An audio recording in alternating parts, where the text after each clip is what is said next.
In this video I will show you how you can accurately analyze your rock climbing physical performance so you can effectively plan your training without asking a coach for evaluation. Stay tuned! Rock climbing is a challenging sport that requires physical, technical and mental skills.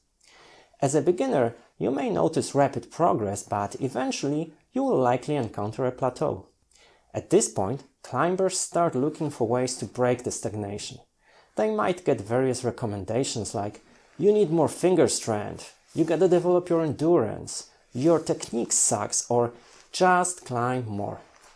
But how can you tell which of these strategies is right for you? In just a few minutes, I will teach you how to run a simple test that will quickly and accurately reveal your climbing weaknesses, allowing you to address them and reignite your progress. I will also show you how to use the free online calculator on my site, strengthclimbing.com, which is a powerful tool that will evaluate your climbing physical performance and guide you in planning your training effectively. The test I will share with you is excellent for identifying which aspect of your physical performance needs improvement. Whether you need to focus on finger strength, anaerobic endurance or aerobic endurance, this method will help you precisely pinpoint the missing link in your climbing. I run this test every few months to evaluate how training affects my physical performance. I'll now walk you through my test procedure and share my recent results. I'm currently going through an intense lead climbing endurance cycle. I've been doing a lot of gym lead climbing, including easy back-to-back routes with and without occlusion cuffs. At the same time, I've eased on weighted hangs and only did occasional system board training. I expect my finger strength to be low and my aerobic endurance to be high. Let's see what the test results reveal.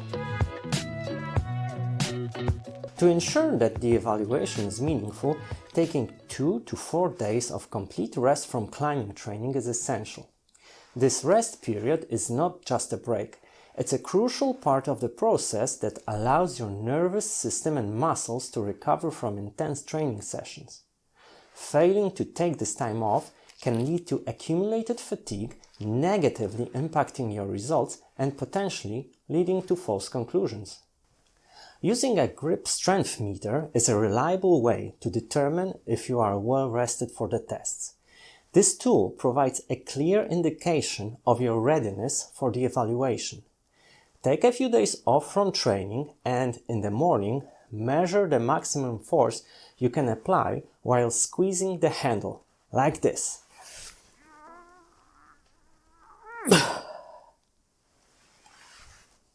Record this measurement. It will serve as your baseline for when you're rested. On the day of the tests, measure your morning grip strength. If it's close to your previously measured baseline, that's great. You're ready to proceed with the evaluation. However, if it's significantly lower than what you usually measure, it indicates that you're still fatigued and should ideally take a day off. To perform the evaluation, you'll need a hangboard with roughly 20mm edges, a few weights and a pulley setup. Some hangboards don't have a 20mm edge. But that's not a problem. You can make spacers at home, insert them into the slots. There's your edge. The evaluation procedure consists of 4 tests addressing finger strength and 3 different endurance ranges. Make sure to warm up properly, paying attention to your fingers, elbows and shoulders to minimize the risk of injury.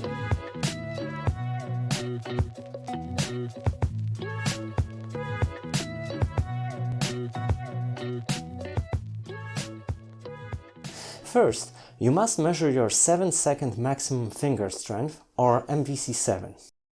Start at body weight or with a bit of added load, 10 to 20 pounds for example. The initial hangs will still serve as a warm-up and a finger recruitment exercise. If hanging for 7 seconds is easy, add another 10 to 20 pounds. If it's hard, add 5 pounds. Use a crane scale or the tindeq progressor to monitor your total weight. My morning body weight was 66.2 kilograms. That's my test reference. But since I'm performing the test in the evening with my clothes on and gear on, I weigh slightly over 69 kilograms. At one point, you'll feel you're approaching the limit, which means you're ready for the final hang. Rest for 5 minutes, add the last few pounds and hang as long as possible.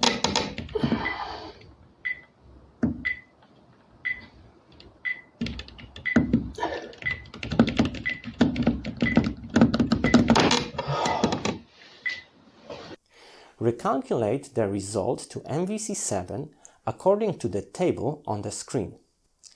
I could hang for 10 seconds with a total load of 102.5 kilograms, so my MVC7 is 107 kilograms.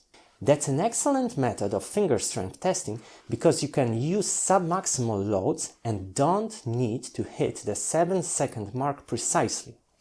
That lets you save energy for the subsequent tests and reduce the risk of injury. After completing the maximum strength test, rest for 10 to 15 minutes and perform the anaerobic endurance evaluation. Start by setting your load to 80% of your MVC7. In my case, that's 0.8 times 107 kilograms, which is 88 kilograms. That means I need to add 16.5 kilograms to my harness. Perform 7 free repeaters on the 20 mm edge until failure. Count the number of complete reps, multiply by 7 seconds and add the few seconds remaining on your last failed hang. That's your time under tension or TUT. My result is 12 complete reps plus 4 seconds. That's 88 seconds. I call it T80%.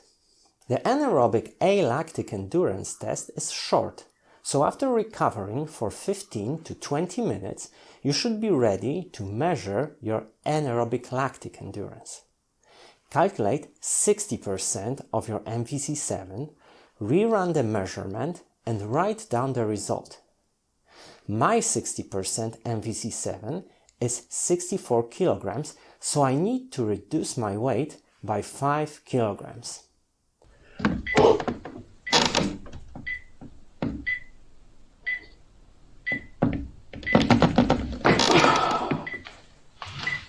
My test result is 237 seconds. That's my T 60%. At this point, it's best to take a break and leave the last test for a separate session. That way you'll be fresh and your test results will be accurate.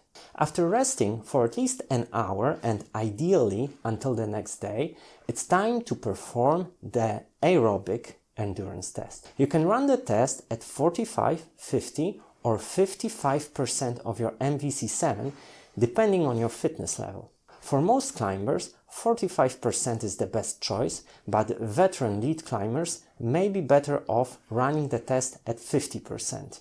The goal is to fail between 10 and 20 minutes of test time. Since we're considering aerobic endurance, longer test times at lower intensities provide more meaningful results. Start by setting your test load to 45 to 50% of your MVC7. That means you'll likely need to use the pulley setup to subtract a few pounds. In my case, that's 0.5 times 107 kilograms, which equals to 53.5 kilograms. I weigh 69 kilograms with my clothes and gear on, so I must reduce the load by 15.5 kilograms.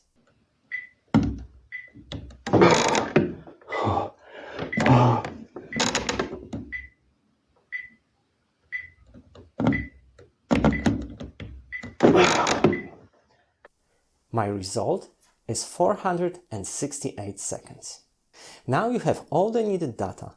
Go to strengthclimbing.com, input your numbers into the calculator, and you'll instantly get an essential evaluation of your physical performance. The tool will tell you if you should focus on your finger strength, anaerobic endurance, or aerobic endurance. There are 3 main parameters you should look at. The MVC7 to body weight ratio describes your relative finger strength.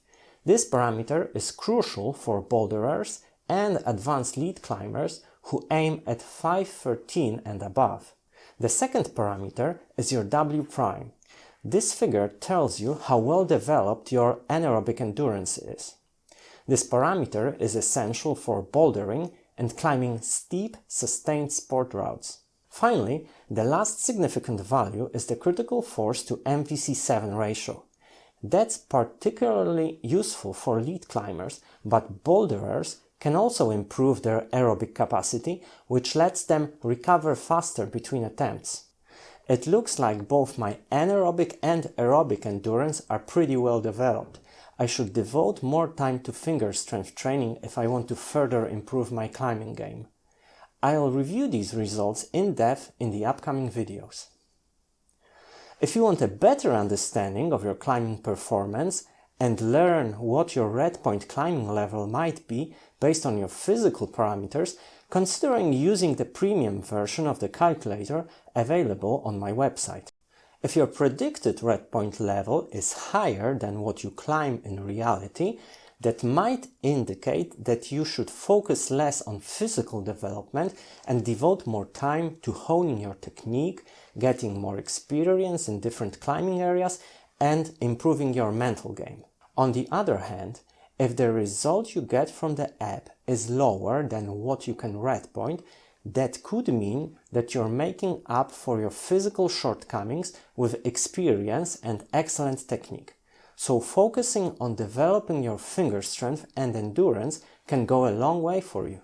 Finally, if you'd like to perform a complete analysis of your results, you can input your data into an Excel spreadsheet and plot your endurance curves with respect to your MVC7 and body weight. You can either build your own spreadsheet or go to my Patreon and download a ready-made version. It will allow you to easily monitor your progress and evaluate the efficacy of your training programs. In the following videos, I will show you how to use these Excel spreadsheets to your advantage, so be sure to like and subscribe and stay tuned.